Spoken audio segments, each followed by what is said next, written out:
Hyvää iltaa. Tällä kertaa olisikin tarkoitus pureutua niinkin eeppiseen aiheeseen kuin vuoden 1975 parhaat elokuvat. Ainakin minun mielestäni. Joo, ja tämähän on siitä vähän hankala aihe, koska elokuvia voi määrittää niin monella tavalla. Tämä on viihdearvo ja on elokuvallinen arvo. Ja on se, että kuinka sen kanssa viihtyy, kuinka usein sen jaksaa katsoa. Määritelmiä on niin monia. Ja mä oon kuitenkin sen verran intohimoinen sinefiili kautta elokuvaharrastaja kautta mitä lie, että mulla väkisinkin painaa aika paljon se, että kuinka hienona elokuvana mä niitä pidän. Mutta ilman muuta myös sillä viihteellisyydellä ja kaikella muullakin, että kuinka hyvin mä viihdyn sen elokuvan parissa ja kuinka usein mä sen haluan nähdä ja näin, niin ne vaikuttaa väistämättä aika paljon myös siihen, että mitä elokuvia sitä parhaana pitää. Joten no, ehkä kunkin elokuvan kohdalla tulee pureuduttua niihin syihin, minkä takia se löytyy miltäkin sieltä niin vähän tarkemmin. Ja mulla on nyt ajatus, että ensin mä mainitsen lyhyesti tai annan semmoiset lyhyet pika-arviot semmosista vuoden 1975 leffoista, jotka multa löytyy hyllystä, mutta jotka ei ole top 5 listalla, eikä edes kunniamaininnoissa, että niillä ei ollut niin kuin puheitakaan, että niitä tarvitsisi harkita tonne top-listalle. Niin ensin käydään semmoset, sitten käydään sieltä 5, 4, 3, 2, sitten tulee kunniamaininnat, jossa sitten löytyy ne jotkut elokuvat, mitä ihmiset odottaa, että löytyy sieltä ykkössijalta. Toki joku saattaa myös arvata, mikä siellä oikeasti on. Ei tämä ole mikään oma henkilökohtainen suosikki, mitä sitä kukaan muu ei tykkää. Että kyllä sielläkin on tämmöinen laajalti arvostettu ja tunnettu elokuva listan korkeammalla sijalla, sanotaan sen verran.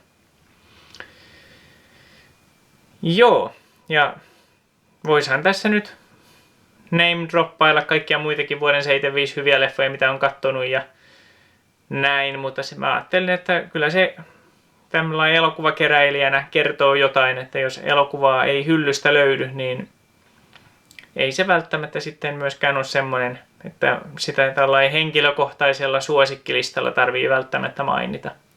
Ja mä nyt koitin vielä eilen illalla selailla IMDb:stä joku top 300 tunnetuinta vuoden 75 elokuvaa, että olisiko siellä joku semmoinen, että nyt tällä hetkellä nyt ei löydy julkaisua, vaikka ehdottomasti olisi semmoinen mainitsemisen arvoinen leffa. Mutta ei ainakaan siinä heti, voisiko olla siinä 300, mitä selasin, niin ei siinä ainakaan tullut vastaan mitään, niin ei tästä nyt luulisi mitään kovin olennaista puuttuvan, mikä sitten voisi olla mun oma suosikki. Mutta jos sulle tulee joku leffa mieleen, mitä ihmettelet, miksi tästä listalta puuttuu, niin mainitse ilman muuta kommentissa. Ja kyllä sinne kommenttiin voi muutakin laittaa, että mä nyt en ole siihen liikaa kannustanut, en tiedä miksen, mutta ilman muuta laittakaa aina kommenttia, jos tuntuu, että on jotain sanottavaa. Joo, mutta kyllä tässä nyt on taas jo hölisty, niin ai niin, jos joku ihmettelee tätä mun vaatetusta, että miksi mulla on Criterion arvosteluun tai videoon kuuluva asustus päällä, niin semmonen spoileri voidaan antaa noista top 5 suosikki elokuvista vuodelta 1975, että kyllä sinne aika monta semmoista, mitkä Criterion Collectionista löytyy, niin on löytänyt tiensä tälle mun top-listalle. Siellä on myös yksi semmonen leffa, mikä mulla itselläni ei ole Criterion-julkaisua, mutta Criterion Collectionin ilman muuta kuuluu. Niin, mutta koitan muistaa mainita sitä erikseen. Mutta jos en muista, niin se on semmoista. Mutta on tässä taas jauhettu. Käydään asiaan. Noniin, eli sitten aloitellaan vuoden 1975 elokuvista, jotka ei ollut tuonne top-listalle menossa, mutta ovat hyviä filmejä ja hyllystä löytyvät. Eli Damianin How to Kill a Judge on ensimmäinen. Tämä tosiaan julkaistiin Radiansen ihan alkupään tai tämä taisi olla peräti ensimmäinen Radiansen tommonen boksi, missä oli 3 Damianin elokuvaa. Cosa Nostra oli sen boksin nimi ja siellä oli elokuvat The Day of the Owl ja sitten oli The Case is Closed, Forget It ja sitten oli tää How to Kill a Judge. Ja tää oli ehkä siitä boksista mun niin kuin toisiksi lemppari.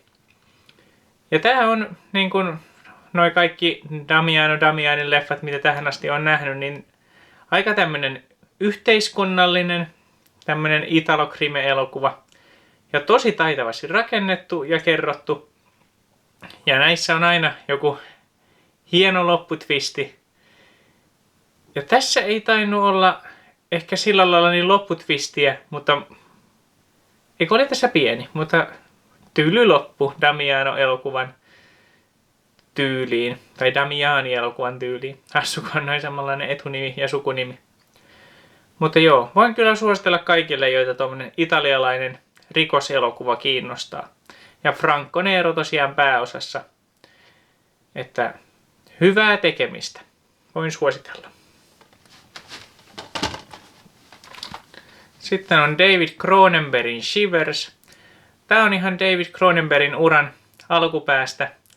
Ja tää taitaa olla ensimmäinen semmonen yhtään isompi elokuva. Vaikka tääkään ei mikään ihan valtavalla budjetilla tehty oo. Ja ei tässä vielä oo Cronenbergihan ehkä löytänyt sitä omaa ääntään. Että tää on vähän... Tätä olisi helppo verrata jo moniin joihinkin Vinegar Syndromen julkaisemiin johonkin vähän törkyisiin ja hitaisiin tämmöisiin exploitaatioelokuviin. Tämä on tässä enemmän sanomaa ja järkeä kuin monessa muussa sellaisessa, mutta tämä on audiovisuaalisesti aika semmoista samanlaista, aika nuhjusta menoa, mutta tämä elokuva on myös juoneltaan kyllä semmoinen, että se ihan sopii. Että tässä tämä alkaa väkivaltaisilla kohtauksilla, jotka ei oikein käy järkeä ja sitten alkaa vähän miettiä, että mitähän tässä oikein tapahtuu. Joo, niin. Ei tätäkään kannata kyllä lähteä spoilaamaan. Mutta tässä nyt on myös vähän tämmöistä lääketieteellistä kulmaa, niin kuin monessa Cronenbergin elokuvassa. Ja se tuo tähän tämmöistä tiettyä realismia. Vaikka tämä ehkä on aika kaukaa haettu tämä idea, mutta ei nyt mikään ihan mahdoton idea kuitenkaan. Että voin suositella kyllä etenkin, jos Cronenbergin tuotanto kiinnostaa. Tai vähän tämmöiset pienemmät tunnelmalliset ja ehkä vähän rajummat kauhufilmit. Joo, ja kyllä jos löytyy silmää tommoselle tummalle huumorille, niin tästä löytyy kyllä vähän sitäkin osastoa. Vaikkakaan ei ihan niin paljon kuin mä muistin aikaisemmilta katseluilta, että tää oli joku vähän vakavampi, tai sitten itse on jo huumoripuoli vähän tylstynyt, ettei osaa enää naureskella tämmöisillä hölmöilyllä. En mä kyllä siihen uskon, mä katon nykyään enemmän tommosia roskaelokuvia kuin aikaisemmin, ja maku jopa taantuu, niin kuin elokuvan projektorin Timo sanoo, että ei se maku kyllä iän karttuessa kehity, vaan se taantuu. Ja kyllä mä oon aika lailla samaa mieltä siitä. Mutta seuraavaan elokuvaan. Sitten on Jean Rollinin Lips of Blood. Joo, mulla oli jossain kohtaa niin kun aika paljonkin Rollinin elokuvia Blu-rayna. Ja sitten kun niitä silloin muutamia vuosia sitten katteli niitä läpi ja alkoi koko ajan enemmän totea, että nämä kyllä on niin samanlaisia ja hitaita ja tämmöisiä, että ei niin lähde oikein. Mä myin ne, no melkein kaikki pois. Toi Requiem for a Vampire mulle jäi hyllyyn. Ja sekin sitten lähti, kun mulla oli siitä sekä leikattu britti Blu-ray että leikkaamaton Suomi DVD. Ja kun tuntuu, että ne ei sitten kumpikaan oikein tarjoa ihan sitä, mitä haluan. Molemmissa on omat puutteensa. Toisessa kuvanlaadullinen ja toisessa leikkauksellinen. Niin nekin tuli sitten myytyä pois. Ja sitten porttiteorian mukaisesti sitten, kun toi Powerhouse julkaisi ton Requiem for a Vampiren 4K:na leikkaamattomana, niin se oli pakko hommata. Ja sitten kun se nyt taas ehkä herätti vähän semmoista nälkää Jean Rollinin elokuviin, niin tuli hommattua muutama niitä lisää tuolta Powerhouseilta katseluun. Ja tästä Lips of Bloodista mä muistin, että tämä oli niin kuin Rollin elokuvaksi aika hyvä. Ja toisen katselun perusteella en ollut väärässä. Että kyllä, jos et tykkää Rollin elokuvista, niin onhan nämä hitaita, unenomaisia, hölmöjä, huonosti toteutettujakin jollain tapaa. Mutta on näissä semmoinen niin ainutlaatuinen, unenomainen tunnelma, että kyllä mä näistä tykkään. Ainakin joistain. Näistä vähän paremmista Rollin elokuvista. Ja tää kuuluu kyllä siihen kastiin, että tämän mielelläni otin takaisin hyllyyn tämmöisen laadukkaana Powerhouse Indicator-elokuvana. Tää on tämmönen, missä mies saa tuommoista valokuvasta semmoisen mielikuvan, että jotenkin tää liittyy tämmöiseen mun lapsuudessa kokemaani kokemukseen, minkä mä olin unohtanut, ja hän lähtee sitä selvittämään. Ja vähän koittaa läheistä laittaa kapuloita rattaisiin, ja täällä nyt lähes sitä selvittelee, että ei se ole mitään. Ja sitten se lähtee, ja on hämyisiä tunnelmia, ja vähän yliluonnollista estetiikkaa ja erotiikkaa. Ja mitä näissä nyt Rollin elokuvissa yleensäkin on, että ei tässä ole mitään, mitä Rollin elokuvissa ei ole totuttu näkemään, mutta palikat on tavallista paremmin kohdallaan. Eli lämpimät suositukset, jos tämmöinen tunnelmainen eurokauhu, hidas sellainen, lähtee. Viimeinen tämän osuuden mainitsemisen arvoinen elokuva löytyykin tästä Vinegar-syndromen Lost Picture Show-boksista. Ja mä tosiaan hommasin tämän boksin 2 vuotta sitten jouluna. Ja sitten lähdettiin vaimon kanssa tätä projektia edistämään, että hän jostain syystä suostui lähtemään tälle matkalle mun mukaan katsomaan nämä kaikki 10 kadoksiin jäänyttä elokuvaa. Ja kyllä me ne alle vuoteen katsottiinkin, mikä nyt oli yllättävän onnistunut saavutus, kun yleensä tämmöiset maratonit tuppaa venymään tai jäämään kesken, mutta ehkä tätä projektia hyödytti se, että koska näiltä elokuvilta ei odottanut mitään, niin niitä pystyi katsomaan silloinkin, kun oli ehkä vähän väsyneempi tai ei ehkä olisi ollut paukkuja välttämättä semmoiselle vakavammalle elokuvalle, niin tämmöisen pystyi laittamaan pyöriin helposti silloinkin. Kun tässä nyt tosiaan on tämmöisiä unohdettuja tai kadonneita filmejä. Ja eihän täällä mitään oikeasti hyviä elokuvia juuri tullut vastaan, mutta mielenkiintoisia kokemuksia, jos ei muuta. Joo, ja niistä viimeinen tosiaan on sitten Albert Zucksmithin ohjaama Violated. Ja näissä nyt ei ollut omia kansia, niin mä näytän täältä vihkosesta, joita niitäkin löytyy tuosta boksista 2 kappaleen. Niin tommonen kansikuva siinä on joskus ainakin ollut. Eli tää on tämmönen tosi nuhjunen rape and revenge-elokuva, jossa tää raiskaa ja sitten kaivertaa näiden naisten otsaan hakaristin. Ja vaikka tää on tosi tämmönen nuhjunen tämmönen exploitaatioelokuva, niin tässä tunnutaan myös yrittävän ottaa kantaa niin kuin raiskattujen oikeuksiin ja näin, mikä tuntuu niin kuin tosi oudolta tämmöisessä elokuvassa, mikä tuntuu niin kuin jotenkin ratsastavan tämmöisellä rankalla sisällöllä, niin jotenkin tuommoinen yhteiskunnallinen kommentaari tuntuu vähän oudolta tämmöisessä elokuvassa, mutta en mä sano, että se väärin olisi. Kyllähän se niin kuin tuo tälle semmoista yhteiskunnallista arvoa ehkä enemmän, jos tämmöisillä elokuvilla nyt semmoista voi olla. Että ehdottomasti tämän boksin niin kuin yksi ja mielenkiintoisimmista nimikkeistä,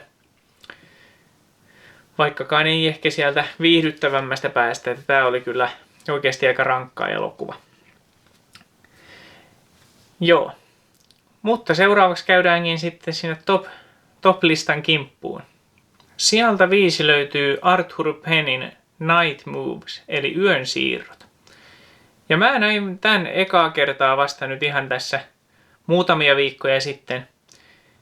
Ja tää kyllä jotenkin voitti mut puolelleen heti. Että mä olin oikeastaan heti kun tää elokuva alkoi, niin se nappasi mut mukaansa jotenkin ihan puhtaasti sillä draamallaan. Ja tuntuu, että toi Gene Hackmanin näyttelemä päähenkilö, niin se oli jotenkin tosi semmonen samaistuttava kaikki ne virheineen ja näin. Ja sitten sillä on ongelmia vaimonsa kanssa.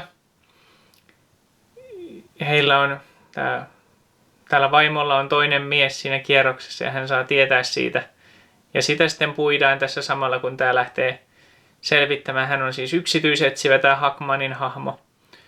Ja hänen tehtäväkseen tulee löytää tämmöinen rikkaan naisen tytär. Ja hän sitten lähtee sitä mysteeriä selvittämään ja näin. Ja samalla koittaa ratkoa niitä yksityiselämän ongelmiaan. Ja jotenkin tässä alussa tuntuu, että se on paljon tärkeämpää se niin kuin hänen yksityiselämänsä. Ja niin se ehkä on lopultakin, että vaikka siinä nyt ei pureuduta ehkä siihen hänen ja hänen vaimonsa ongelmiin koko aikaa, niin tämä kuitenkin on koko ajan ennen kaikkea semmoinen henkilökuva. Ja tämä mysteeri on vähän semmoinen, että tämä jollain tavalla tämä päähenkilö itsekään ei oikein tiedä, että missä mennään. Ja en tiedä, onko päähenkilö välttämättä katsojaa viisaampi vielä lopussakaan. Että tämä on jotenkin myös niitä elokuvia, jossa tosi epämääräisesti kerrotaan asioita ja se jotenkin toimii tämän elokuvan eduksi, että tästä riittää puhuttavaa, mutta mä en tässä videossa nyt kyllä lähde spoilaamaan sen enempää. Mutta tämä on vähän ehkä semmoinen Roman Polanskin Chinatown-tyyppinen tämmöinen neonoiri, jossa on jotenkin tosi realistinen se maailma ja jotenkin se mysteerikin on semmoinen, että siinä ei välttämättä ole mitään kauhean monimutkaista. Ja tosiaan kun kaikki ei selitetä kunnolla, niin siinä jätetään myös paljon arvailunvaraa, mutta jotenkin tämä kyllä klikkasi mulle ihan täysillä. Ja mä vähän mistä mietiskelinkin, että voinko mä pistää top 5 paikalle elokuvan, jonka mä oon nähnyt vasta kerran ja siitä on näin vähän aikaa. Mutta kyllä sydän sanoo, että mun piti tää listalle ottaa, niin kyllä mä myös niin sitten tein. Että voi olla, että mä oon, kun aikaa ehtii kulua, niin eri mieltä, mutta kyllä näitä nyt täytyy tehdä näitä videoita tässä hetkessä, eikä voi jäädä liikaa vatvomaan, että mitäköhän mieltä mä oon 5 vuoden päästä. Kyllä nämä listat pitää tehdä nyt. Lämpimät suositukset tälle elokuvalle. Vaikka sanoin, että tämä on sekava, niin mua se ei ainakaan haitannut, koska ei tämä niin kuin ole niinkään sillä lailla sekava, että Lynch-tyyliin, että tapahtuu jotain ihan absurdia, vaan pikemminkin, että kun tapahtuu jotain, niin ei oikein välttämättä tiedä miksi. Että tämä nyt ei mene mikään ihan levottomille jutuille, mutta just ne motiivit ja syyt siellä taustalla jää ehkä enemmän mysteereiksi. Joo, lämpimät suositukset tälle. Sieltä 4 löytyy Peter Weirin Picnic at Hanging Rock, millä on tämmöinen hyvin iskevä, mutta harhaanjohtava suominimi Huviretki Hirttopaikalle. Ja joo, toihan saattaisi, jos ei tästä elokuvasta tiedä mikään, niin toi voisi kuulostaa ihan loogiselta toi käännösnimi, mutta kun toi Hanging Rock viittaa tuolla Australiassa sijaitsevaan tommoseen kalliomuodostelmaan, jossa on tämmöinen roikkuva kivi, niin toi hirttopaikka menee vähän sivuun. Mutta toisaalta se on myös sen verran tommonen runollinen nimi, että vaikka ei tässä ketään hirtetä, niin kyllä tässä on tosi pahaenteinen tunnelma siellä Hanging Rockilla. Ja tässä tosiaan on tämmönen muka tositapahtumiin perustuva tapaus. Ja siis tämä perustuu kirjaan, jossa kirjailija on koettanut tahallaan vähän häivyttää sitä, että tämä nyt ei ehkä oikeasti ole faktaa, vaan ihan puhtaasti fiktiota. Mutta tämä niin kuin sijoittuu vuoteen 1900 ja tuohon ystävän päivään. Ja silloin tämmöinen tyttökoulun luokka ja opettajat menee sinne Hanging Rockille piknikille. Ja sitten 3 näistä oppilaista ja 1 opettaja katoaa siellä. Ja mitä sitten tapahtuu? No, sitä mä en kyllä lähde tässä videossa kertomaan. Että tämä on niin hieno mysteerielokuva. Sanon sen verran, että mitään kauhean tyydyttävää ratkaisua tämä elokuva ei välttämättä anna, mutta suosittelen todellakin katsoa. Tässä on ihan ylimaallisen hienoa musiikkia ja jotenkin siitä Hanging Rockista onnistutaan luomaan semmoinen tosi niin kuin yliluonnollinen ja semmoinen mahtava paikka, että tämän elokuvan katselun jälkeen tuli itselle semmonen, että melkein tarvitsisi mennä Australiaan joskus ihan vain siksi, että voisi käydä siellä. Joo, ei ehkä tule Australiaan lähdetty ihan pelkästään sen takia, mutta jos Australiaa joskus tulee mentyä, niin Hanging Rock on kyllä yksi semmoinen pakollinen kohde, mikä siellä täytyy nähdä.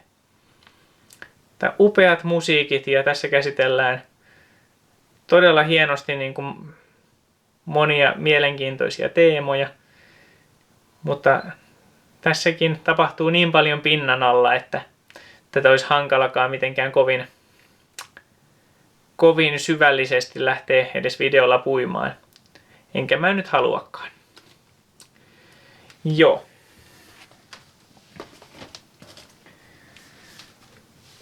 Sitten Pier Paolo Pasolinin Salo, eli Sodoman 120 päivää. Tämähän nyt on jo ehditty käsitellä kanavalla Criterion-jakson muodossa, joten ei ehkä mennä tämän elokuvan ansioihin sen enempää. Sitä löytyy Criterion-jaksosta 3, jos kiinnostaa kuulla enemmän mietteitä. Todella hieno, todella provokatiivinen, todella vaikuttava elokuva ihmisestä, ihmisen pahuudesta ja siitä, kuinka helppoa on toimia väärin, kun koko yhteiskunta painostaa siihen. Tämä on silmiä avaava elokuva, mutta tämä on myös niin rankka, että tämä ei sovi kaikille. Vaikka tämä on todella raskas elokuva, ja tätä nyt ei tule ihan liian usein katsottua, niin tämä on niin voimakas elokuva, että tämä on pakko nostaa tällä listalla näinkin korkealle. Sieltä 3 löytyy tosiaan Salo. Joo. Sitten sieltä 2 löytyy sitten ehkäpä tämän listan ainoa semmoinen oikeasti kepeä elokuva. Eli The Rocky Horror Picture Show. Eli Jim Sharmanin ohjaama ja Richard O'Brienin kirjoittama rock-musikaali, kauhumusikaali, upea elokuva. Mä rakastuin tähän heti ensinäkemältä joskus varmaan vajaa 10 vuotta sitten, kun tän näki ekaa kertaa. Ja tää on tullut nähtyä todella monta kertaa ja on tullut käyty katsomassa tää näytelmäkin tuolla Turussa. Joo, ja siis ihan uskomattoman menevä ja vauhdikas elokuva, että tää ensimmäinen on varmaan joku 3 varttia menee ihan sillai ihan non-stop niin kuin vyörytyksessä. Sitten se vähän hidastaa, mutta ihan hyvä vaan, koska jos tämä olisi koko kesto ollut ihan niin kovaa tykitystä, mikä on se eka 3 varttia, niin tämä olisi aika raskas elokuva varmaan siltäkin kantilta. Tim Curry ihan loistava tässä pääosassa Frankenfurterina. Tai en mä tiedä, onko se ehkä pääosa, mutta se on ehkä kaikkein olennaisin hahmo nyt vähintäänkin tässä elokuvassa. Ja Richard O'Brien, joka on kirjoittanut tämän musikaalin, niin näyttelee tässä myös. Ja tässä on muistaakseni aika paljon sitä samaa. Tämä on siis ollut alun perin tommoinen teatterimusikaali näytelmä. 2-3 vuotta aikaisemmin ilmestynyt ennen kuin tämä elokuva tehtiin. Niin aika paljon samoja näyttelijöitä vissiin tullut sieltä teatterin puolelta. Muun muassa Tim Curry. Ja tämä taisi olla Currylle ensimmäinen elokuvarooli. Ja siitä hän kyllä hieno ura on urjennut, mutta mitään näin ikonista kuin Frankenfurter tässä elokuvassa, niin Curry ei kyllä urallaan sitten enää tehnyt. Siis aivan mahtavaa musiikkia ja aivan mahtava meno. Ja tämä on tarkoituksella teatraalisesti tehty elokuva, että tämä ei pyrikään mihinkään edes elokuvarealismiin, vaan tämä on ihan tämmöistä tavallaan teatteria, mutta kuitenkin sen verran kunnianhimosta ja lavasteet on huolella mietitty, että ei tämä tunnu myöskään teatterinäytelmältä, vaan tässä on just semmoinen oikea teatterimainen, vähän semmoinen yliampuva meininki, mikä sopii tähän elokuvaan ihan upeasti. Tämä on semmoinen elokuva, minkä voisi pistää aina pyörimään ja tätä soundtrackia tulee kuunneltua aika paljon ja kyllä toi meidän pieni vajaa 3-vuotias tyttökin on noista joistakin biiseistä jo dikkailee ihan täysillä, että Time Warpia hän haluaa kuunnella ja siitä alkutekstibiisiä, missä huulet laulaa. Että kyllä tämä vetoaa aikuisiin ja näköjään vetoaa myös lapsiin, että tämä musiikki on kyllä niin universaalin hyvää, että se toimii. Kyllä varmaan tämä sen verran erikoinen ja häiritsevä elokuva voi olla ehkä nuoremmalle yleisölle, että ehkä täytyy kuitenkin odottaa vielä varmaan ainakin 10 vuotta, että hänen kanssa tätä elokuvaa voi oikeasti katsoa. Joo, mutta seuraavaksi mennäänkin noihin kunniamainintoihin ja jätetään teidät jännitykseen, mikä tuolta ykkössijalta löytyy. Tässä kohtaa seuraa pahoittelut siitä, että olen kuvannut tämmöistä Criterion aiheista videota ilman puvun takkia, pelkkä tää Criterion paita päällä, mutta se tossa mun ruokatauon aikana unohtui. Pahoittelut siitä, mutta toivottavasti tämä ei vaikuttanut teidän katselukokemukseenne liikaa eikä vienyt uskottavuutta koko kanavalta.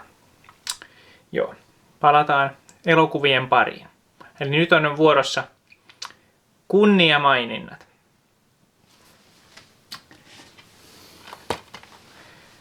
Steven Spielbergin Tappajahai. Joo, ja tämähän toistuvasti nousee tommosille parhaiden elokuvien listoille.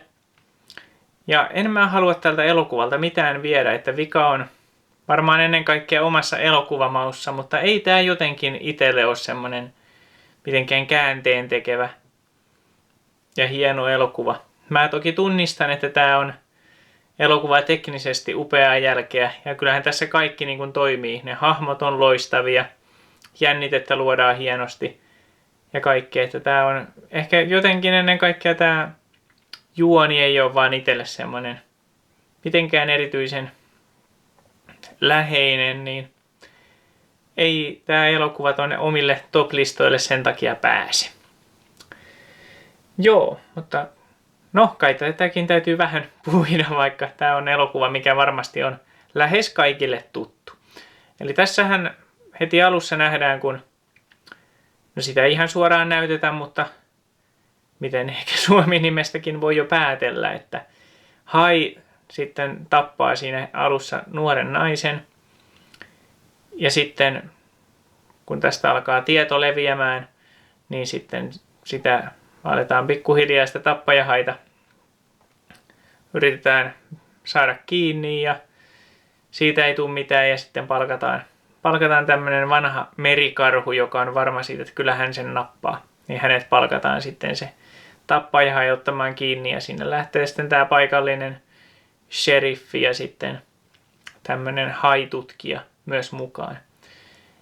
Ja tässä toimii ihan upeasti kyllä näiden 3 miesten tämä välinen, että heillä on kaikilla ehkä vähän toisiaan kohtaan semmoista ristiriitaa. Tai ei ehkä niinkään tällä tutkijalla ja tällä sheriffillä, mutta molemmilla sitten enemmän tai vähemmän tämän kalastajaäijän kanssa. Ja vissiin siellä on ollut kuumia tunteita ihan kuvauksissakin, että nämä ei ole tämä tutkijan näyttelijä, jota näyttelee, miten mä en muista, kuka sitä näyttelee. Toi Richard Dreyfuss näyttelee tätä tutkijajäbää ja sitten Robert Shaw näyttelee tätä kalastajaa, niin heillä ei oikein muutenkaan tuntunut toimivan toi kemia oikein kuvauksissa, niin ne on tosi räjähdysherkkiä heidän yhteiset kohtaukset. Mutta sitten kuitenkin siinä, kun on se kohtaus, missä he niin kun, näitä heidän yhteisiä kokemuksia, mistä he on saanut arpia ja mitä he on kokenut, niin jotenkin siinä kohtaa niin kun ne ehkä jollain tavalla alkaa ymmärtämään toisiaan enemmän. Ja jotenkin liikaa selittämättä niin kun Spielberg ja käsikirjoittajat, tai käsikirjoittaja, kuka sitä on kirjoittanut? Niin kirjailija Peter Benchley itse ja Kurt Gottlieb. Niin jotenkin tosi hienosti onnistutaan pienillä jutuilla tuomaan niin kuin näiden hahmojen syvimmät olemukset siihen ruudulle ja se, että miten he sitten tajuaa sen yhteyden, että tässä ollaan lopulta samassa veneessä ja vaikka ollaan aika erilaiset elämät eletty, niin kyllä meillä on aika paljon samaa kuitenkin. Joo, että tosiaan todella hieno elokuva, mutta ei, omiin suosikkeihin se ei kuulu. Sitten Dario Argenton Deep Red. Joo, tämähän kuuluu sitten taas Dario Argenton filmografian ihan kärkipäähän. Ja mulla oli aika vahva epäilys, että tämä nousee mun top 5 listalle. Mutta nyt kun katso tän nyt tuossa lokakuun aikana taas uudemman kerran, niin jotenkin tuntuu, että ei tää niin kuin ainakaan sillä katselukerralla ollut enää niin hyvä kuin mä muistin. Tai sitten toi elokuvamaku on vakavoitunut tältä osin sen verran, että tää ei tuntunut ihan niin käänteen tekevältä elokuvalta enää. Tää on ilman muuta audiovisuaalisesti hieno ja viihdyn tämän kanssa niin kuin todella hyvin. Että tää on edelleenkin kyllä ihan upea elokuva, voidaan sanoa. Mutta en mä tätä kyllä hyvällä omalla tunnolla voinut tonne top 5 listalle kyllä laittaa. Vaimo sanoi, että tämä täytyisi top 5 listalla olla, mutta nyt täytyy tuottaa vaimolle pettymys tässä asiassa. Joo, ja tässä on tosiaan tämmöinen idea, että David Hemmingsin esittämä tämmöinen muusikko joutuu tosiaan lähelle tämmöistä murhatutkimusta. Ja sitten hän sitä alkaa selvittämään tämmöisen reporterin kanssa, jota näyttelee Daria Nicolodi, joka oli tuohon aikaan muistaakseni jo Dario Argenton vaimo tai tyttöystävä. En ole varma, oliko he tällöin jo yhdessä, mutta jossain kohtaa he oli ainakin. Niin, ja heidän välillään on kyllä tässä semmoista jotenkin aitoa lämpöä, että tuntuu, että siinä on kyllä jotenkin ehkä Argento ja Nicolodi tuonut ehkä jotenkin omia kokemuksiaan tähän elokuvaan, tai näin mä ainakin ajattelisin. Jotenkin se tuntuu niin hellyttävältä tämä Nicolodin ja Hemmingsin hahmojen tämä sanailu ja yhteiset kohtaukset. Joo, mutta se ei kuitenkaan vie liikaa mun mielestä tilaa tässä siltä thrilleripuolelta, että tässä kaikki toimii ja tosi upeasti kuvattu ja todella upea Goblinin soundtrack. Joo, ja jotenkin tässä oli 5.1 ääniraita tällä 4K-levyllä ja jestas se on hieno. Se on yksi parhaita tommosia elokuva-äänikokemuksia, mitä on kans hetkeen tullut vastaan, että senkin takia jo tää maininnan ansaitsisi. Joo, suosittelen lämpimästi tätäkin elokuvaa.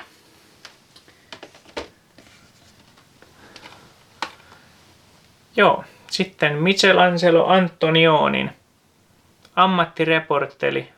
ammattireporteri tai The Passenger. Henkilökohtaisesti on sitä mieltä, että toi englanninkielinen nimi on tälle elokuvalle mun mielestä kuvaavampi ja sopivampi. Mä vähän kyseenalaistinkin tuota suomi-nimeä siksi. Mutta se on myös alkuperäinen italiankielinen nimi, tai suora käännös siitä, joten ei sille ehkä kauhean vihainen voi olla. Ja ehkä se jollain tavalla voi avata joitakin tämän elokuvan tasoja, mitkä ei sitten taas itselleni ole auennut niin hyvin. Joo, mutta Antonioni on ollut mulle tähän asti vähän semmoinen ohjaaja, että mua on kiinnostanut hänen elokuvat, joo. Mutta en ole ehkä päässyt niiden kanssa vielä, mitä on nähnyt, niin samalle aaltopituudelle. Mutta kun mä katsoin tämän Passengerin tuossa alkuvuodesta joskus, niin tuntui, että siinä tuli semmoinen aha-elämys, että mä tajuan, mitä tämä elokuva ajaa takaa. Että mikä tässä on niin kuin pointti.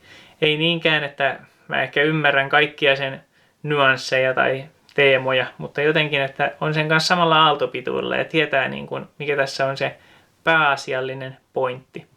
Ja se oli jotenkin hienoa ja sen tänne elokuvan kanssa pystyi sitten fiilistelemään jotenkin sitten, kun ne menee Jack Nicholson ja Maria Schneider, joo, tuolla Barcelonassa, niin siitä tuli jotenkin, kun siellä niitä Gaudin suunnittelemia rakennuksia, niin jotenkin tuli semmoinen tosi vahva, että tonne pitäisi kyllä joskus päästä.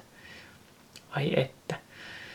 Joo, vissiin Barcelonassa on vähän liikaa turismia ja ei sinne haluaisi, että niin paljon meitä mentäisi, mutta kyllä pelkästään se arkkitehtuuri jo on semmoista, että ymmärrän minkä takia ihmiset siellä tykkää käydä. Joo, tähänkään elokuvaan ei voi tämmöisessä lyhyessä analyysissä ihan kauhean syvälle mennä. Enkä mä ehkä haluakaan kertoa, mistä elokuva kertoo, koska tässä aika alussa jo tapahtuu tämä niin kuin käänne, mistä tämä elokuva pikemminkin pääosin kertoo. Niin en mä halua paljastaa senkään vertaa, mutta Nicholson tekee niin kuin aina upeaa työtä tässä pääroolissa. Ja myös Maria Schneider, nämä on molemmat todella inhimillisiä näissä rooleissa. Vaikka ne tarkoituksella jää vähän etäisiksi ne itse hahmot. Mutta niistä kuitenkin saa näiden näyttelijöiden roolisuoritusten kautta niin kuin mun mielestä sen verran paljon kuitenkin, että nämä tuntuu inhimilliseltä ja mielenkiintoisilta nämä hahmot. Joo, että tähän astisista Antonioneista, mitä mä oon nähnyt, niin tää on ehkä semmonen helppo aloituskohta. Ehkä. Että ei ainakaan pöllömpi paikka aloittaa. Että voin suositella lämpimästi tätä. Niin ja tässä on tosiaan, voidaan vielä sanoa semmonen hauska huomio, että nyt kun mä katsoin tätä videoa varten toista kertaa, koska tää varmaan olisi mennyt tonne Top 5-listalle, ellei mä olisi katsonut tätä uudestaan. Mutta tää ei ihan samalla tavalla kolahtanut nyt toisella kertaa. Ja oli myös jännä, miten sillä ekalla kerralla tuntui, että tää on aika tämmönen lupsakka, niin kuin tämmönen filosofinen draama. Mutta sitten huomasi niin kuin noita thrillerielementtejä jotenkin enemmän toisella katselulla. Että jotenkin ne tuntui niin toissijaisilta varmaan jotenkin, ettei niitä edes kunnolla ymmärtänyt sillä ekalla katselulla. Ja hetken jotain ekstraa kuuntelin, niin siinä mainittiinkin, että käsikirjoituksessa oli tätä thrillerielementtiä enemmänkin, mutta yllättäen Antonioni on sitä puolta karsinut aika paljon. Että onhan tämä varmaan Antonioniksi aika thrillerimäinen tällaisenaakin. No joo, mutta seuraavaan elokuvaan. Seuraavana olisi vuorossa Andrei Tarkovskin Peili. Ja siitä mulla ei olekaan erillisjulkaisua, mulla on vaan tämä Cursonin julkaisema, tämä Tarkovski Collection, missä nyt löytyy kaikki Tarkovskin pitkät elokuvat. Ja me nyt ollaan tuossa tämän vuoden aikana vaimon kanssa näitä Tarkovskeja käyty läpi, koska mä Elliot Cohenin YouTube-kanavalta olen saanut semmoisen idean, että nämä Tarkovskit kannattaa katsoa ilmestymisjärjestyksessä. Ja vaikka me nyt oli nähty toi Solaris vaimon kanssa jo aikaisemmin, niin päätettiin, että no lähdetään sieltä alusta liikkeelle. Ja kun Criterion-projektia varten piti katsoa toi Andrei Rublev, niin sitä varten katsottiin sitten toi ensimmäinen Tarkovski, eli Ei paluuta, Ivan's Childhood. Sitten katsottiin se Andrei Rublev.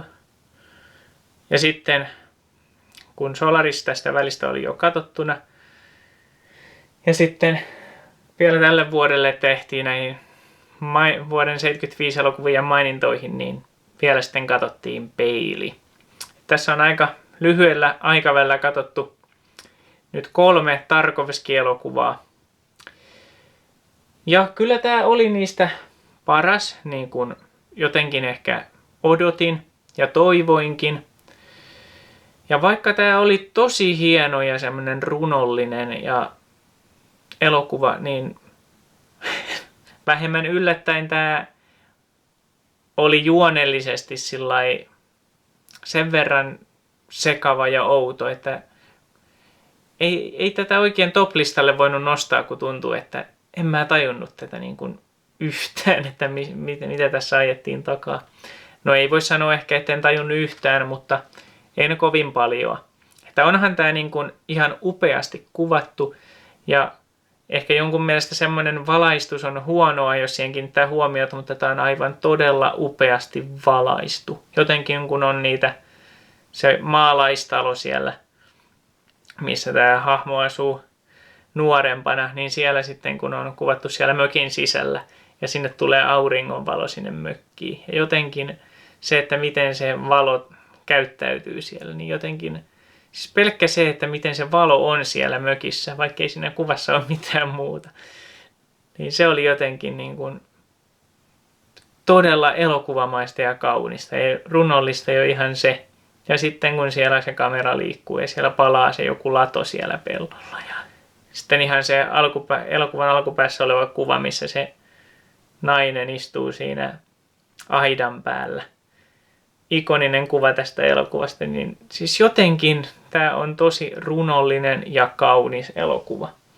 Mutta kun tosiaan on tämä tämmöinen vajaa 2-tuntinen, missä tuntuu, että ei oikein tajua, mitä tässä ajetaan takaa.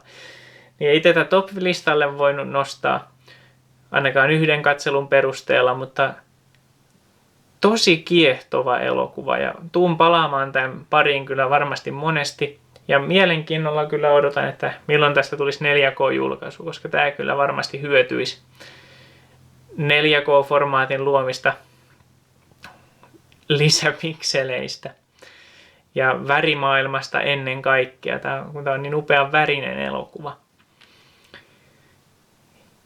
Joo. En mä tiedä kuinka kauan voi höpistä elokuvasta, josta ei mitään tajua. Ehkä mennään eteenpäin ja todetaan, että tämän pariin tullaan noissa kriteeriojaksoissa sitten palaamaan myöhemmin. Paitsi tämä peili taisi olla kohtuu kaukana, että katsotaan ehkä sitten joskus 15 vuoden päästä uudestaan. Ja sitten viimeinen kunniamaininta on Milos Formanin Yksi lensi yli Käenpesän. Eli toinen Jack Nicholsonin klassikko. Tai tämä ehkä enemmänkin on klassikko kuin toi Passengeri. Joo, tää tuli nyt katsottua ihan... No itse asiassa eilen mä tämän katoin nyt tätä videoa varten. Tämä oli viimeinen tätä videota varten katseltu elokuva. Joo, ja tämä on nyt tullut... Tosiaan olen nähnyt tämän useamman kerran, mutta viime katselusta oli ainakin lähelle 10 vuotta aikaa. Ja ensimmäisen kerran tosiaan katsoin nyt teräväpiirtona. Tästä oli Ikuisuuden DVD. Ja sitten se DVD lakkasi jossain kohtaa toimimasta ja löytyi onneksi jostain Prisman alennusmyynnistä halvalla tämä Blu-ray, että se pääsi nyt tässä kohtaa palvelukseen. 4K:han tästä tuli kans, mutta ajattelin, että kyllä nyt tämä kerta vielä mennään Blu-raylta ja ostellaan jostain alennusmyynneistä se 4K sitten joskus. Ja nyt kun tätä aloin katsoa, niin vähän, nyt mennään taas teknisiin turhiin juttuihin, mutta oli kyllä pettymys, että täältä Blu-raylta löytyi pakattu ääniraita. Ja siis joo, kyllähän näitä etenkin näissä vanhemmissa Blu-rayissa jonkin verran näkee, että on laitettu joku DVDltä tuttu pakattu 5.1 ääniraita sinne, mutta kyllä se aina tuntuu pahalta, että eikö sitä nyt oikeasti olisi saanut paremmalla äänenlaadulla. Tai jotain vanhaa monoraitaa sinne vaan. No, kaikissa niissä on oma työnsä. Niitä pitäisi varmaan restauroida lisää, mutta kun ne on yksi valmis ääniraita, niin lyödään se nyt sitten sinne. Joo. Ja nyt tosiaan, kun tämän katsoi uudemman kerran, niin ehkä myös ymmärsi sen, että minkä takia tätä ei ole nyt hetkeen tullut katsottua. Tai vaikka tämä on hieno elokuva, tässä on upeaa draamaa ja upeat näyttelijät ja Formanin ohjaus on todella vahvaa. Niin ehkä tällainen, kun mä oon itse niin audiovisuaalinen elokuvan katsoja, niin tämä on niin kuin ehkä audiovisuaalisesti aika niin kuin semmoinen, no jopa tylsä elokuva. Että joo, Forman kyllä niin kuin tosi taitavasti niin kuin ohjaa näyttelijöitä ja niin kuin jotenkin ne kohtaukset niin kuin kaikki toimii sillain niin kuin tapahtumien ja näyttelijöiden puolesta tosi dynaamisesti. Mutta tämä ei oikein kuvakerronnalla tee paljoakaan tämä elokuva. Mikä sitten taas on mulle vähän semmoinen, että vähän hukattua potentiaalia tavallaan. Että mä näkisin, että tämä voisi kyllä olla niin kuin ihan tuolla top-listojen kärjessä mulla. Jos tässä niin kuin olisi tuo kuvakerronta vahvempaa ja olisi ehkä ääntä käytetty jotenkin kekseliäämmin. Mutta joo, ymmärrän kyllä miksi tämä on niin kuin monien muiden ihmisten listojen kärjessä, koska tässä on todella hieno se tarina, tosi hienot hahmot, upea käsikirjoitus. Ja nyt kun tätä leffaa vähän katsoi niin kuin, mitään spoilaamatta, niin sanotusti pahiksen näkökulmasta koitti vähän niin kuin ymmärtää, että tai katsoa vähän sillä silmällä, että no onko se nyt oikeasti niin kuin paha tässä maailmassa, niin ei se ehkä ole. Joo, tekee vääriä valintoja, mutta niin tekee Nicholsonkin tässä pääroolissa, että ei tässä nyt ole niin kuin hyviä ihmisiä. No, on tässä hyviäkin ihmisiä ehkä, mutta ei Nicholson eikä tämä sitten niin kuin ehkä tämän elokuvan pahiksena pidetty hahmo, niin ei he kumpikaan ole pahoja ihmisiä. Että he tekee ehkä vääriä valintoja molemmat ja ne johtaa huonoihin lopputuloksiin. Mutta tämä on tosi inhimillinen ja hieno tarina ja elokuva. Ja voin tätä kyllä suositella ihan kaikille, mutta mä en valitettavasti tätä omalla listalla kyllä tonne top 5 listalle kyllä saanut. Mainituista syistä. No niin, sitten rumpujen pärinä. Ja nyt on tarkoitus paljastaa minun omasta mielestäni vuoden 1975 paras elokuva. Ja tämä nyt on tuo aikaisemmin jo mainittu elokuva, josta löytyy myös Criterion Collection julkaisu. Ja siitä löytyy myös tuore Criterion Collection 4K-julkaisu ja myös Warnerin oma 4K-julkaisu. Että kyllä tästä täytyy hommata se Criterion 4K, koska siinä on ehkä vähän paremmat värit, koska nämä on tärkeitä juttuja.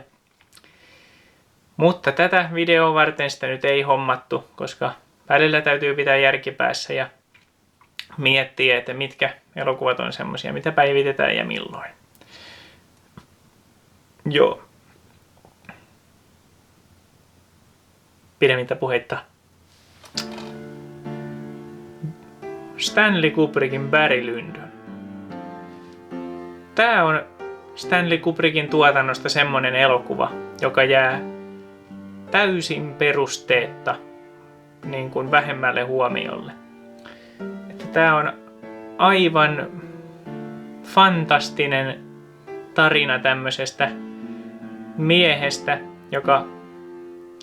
jonka isä on kuollut, kun hän on ollut lapsi, niin se on ehkä yksi syy, minkä takia hän ei ole saanut niin sanotusti miehen mallia kotoa, mikä sitten ajaa hänet ongelmiin hänen elämässään. Ja vaikka tämä elokuva nyt lähtee siitä, että ongelmat lähtee siitä, että ei ole isää. Ei kaikki isättömät pojat tai tytötkään nyt ehkä joudu ongelmiin pelkästään sen takia, mutta tässä Barry Lyndonin hahmossa se on yksi olennainen elementti, miksi hän on mitä on. Ja Ryan O'Neal, joka näyttelee tosiaan tätä pääosaa, niin häntähän jotkut arvostelijat on kritisoinut siitä, että hän näyttelee tämän osan huonosti.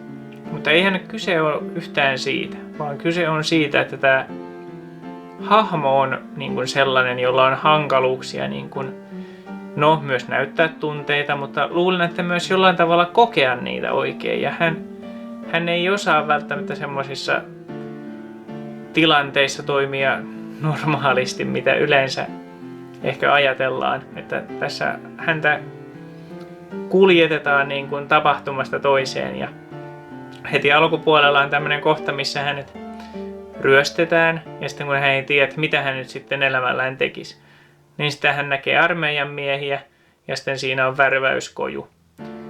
Niin, hän lähtee armeijaan, koska tämmöinen polku hänelle näytetään siinä ja hän toteaa, että no, ehkä se on toi, mikä on hänen tiensä. Joo, ja tää on, en sano, että tääkään on mikään kaikkein kepein elokuva, että kyllä itekin pari taukoa pidin tämän päälle 3-tuntisen keston aikana. Mutta kyllä tää on hyvin palkitseva elokuva myös. Että tää on todella hienosti Kubrick kuvannut. Mun mielestä oli, että Kubrick niin kun jostain NASAlta otti jotain linssejä, että hän pystyi kuvaamaan pelkässä kynttilän valossa jotain kohtauksia. Ja luonnonvaloa on käytetty todella paljon, vaikkakaan ei pelkkää luonnonvaloa ja kynttilöitä, vaikka joskus näinkin virheellisesti väitetään. Mutta tää on tosi niin kuin, ja tää on myös, vaikka tää on tämmönen niin kuin eeppinen ja vakava pukudraama, joka sijoittuu 1700-luvulle muistaakseni. Ehkä. Joo, ei ollut nyt varmistus siitä, että tämä sijoittuu 1700-luvulle, mutta muistaakseni jonnekin sinne. Ja tämä on tosiaan irlantilainen, tämä Barry, jota tässä seurataan. Niin tässä on kuitenkin tosi semmoista niin kuin, ehkä jopa modernia semmoista.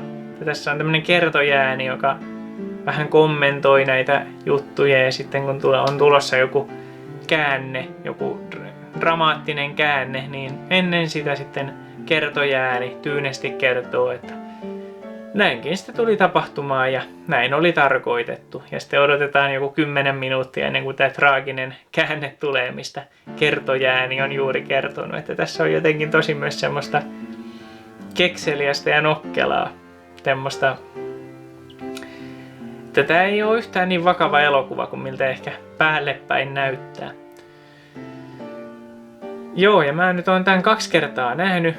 Ja kyllä täällä toisella kerralla heti nosti osakkeitaan kyllä. Ja tää sitten tänne top-listan kärkeen nousi.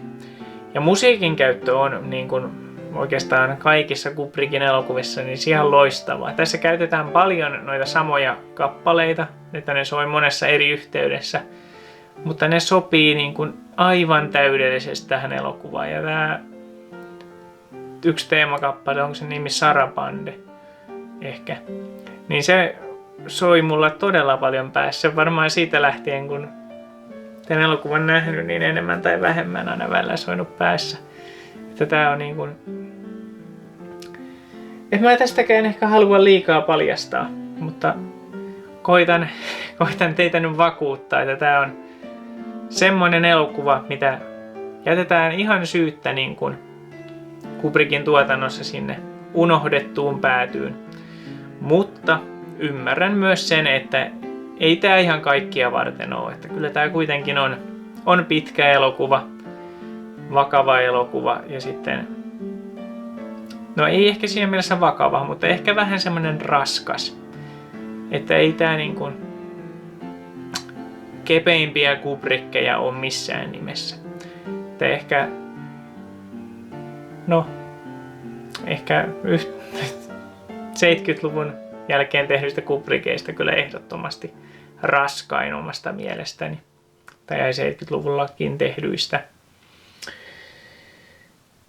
Joo. Katsokaa tämä elokuva.